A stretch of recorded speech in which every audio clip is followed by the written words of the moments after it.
प्रदेश सरकार ने समान नागरिक संहिता के लिए गठित विशेषज्ञ समिति का कार्यकाल 15 दिन के लिए बढ़ा दिया है। अपर मुख्य सचिव गृह राजा रतूड़ी ने इस संबंध में आदेश जारी कर दिए हैं। अब फरवरी के दूसरे पखवाड़े तक ड्राफ्ट रिपोर्ट सामने आने की संभावना है। आपको बता दें कि शुक्रवार को समिति का कार्यकाल समाप्त हो रहा था। समिति का चौथी बार कार्यकाल बढ़ाया गया है।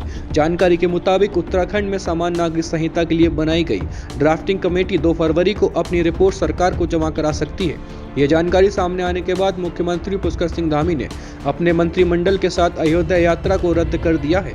ड्राफ्ट कमेटी की रिपोर्ट मिलने के बाद सरकार इस रिपोर्ट को विधि वित्त और न्याय विभाग के पास भेजेगी। देखिए, आप लोग सब जानते हैं, आप लोग भी राजनीति से कोई ऐसे तो है नहीं कि आप लोग राजनीति की सुगंध को महसूस न करें कि सरकार का जो ये प्रयास है ये किस ओर जा रहा है। सरकार समाज में बंटवारा करके और वोटों की खेती करना चाहती है, लेकिन बहरहाल यूसीसी पर सरकार का जब ड्राफ्ट आएगा तो हम गुण दोष के आधार पर उसका समर्थन या विरोध जो भी हो उसको अपना जो व्यू है वो बताएंगे। मैं ये मानता हूं हमेशा कि जनता के हित में किए गए कोई भी काम हो, कोई भी नियम हो, कानून हो जो जनता के हित में हो, जनता की बेहतरी के लिए हो, जनता की जीवन स्तर में बेहतरी का बदलाव आ सके, जिन कानूनों से उन कानूनों का समर्थन किया जाना चाहिए। और जिससे ये बात सामने आई हो कि ये कानून किसी न किसी को हतोत्साहित करने के लिए है, ये कानून किसी को नेस्तनाबूद करने के लिए है, ये कानून जबरन गलत मानसिकता के आधार पर बनाया गया है, अगर ऐसा प्रतीत होगा तो उसका विरोध किया जाएगा।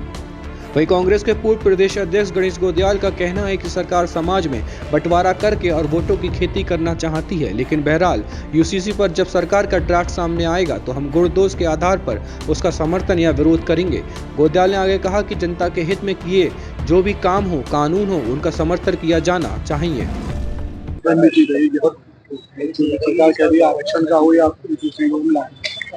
देखिए, इन्होंने सत्र आहूत किया है 5 तारीख से 8 तारीख का सत्र आहूत किया गया है।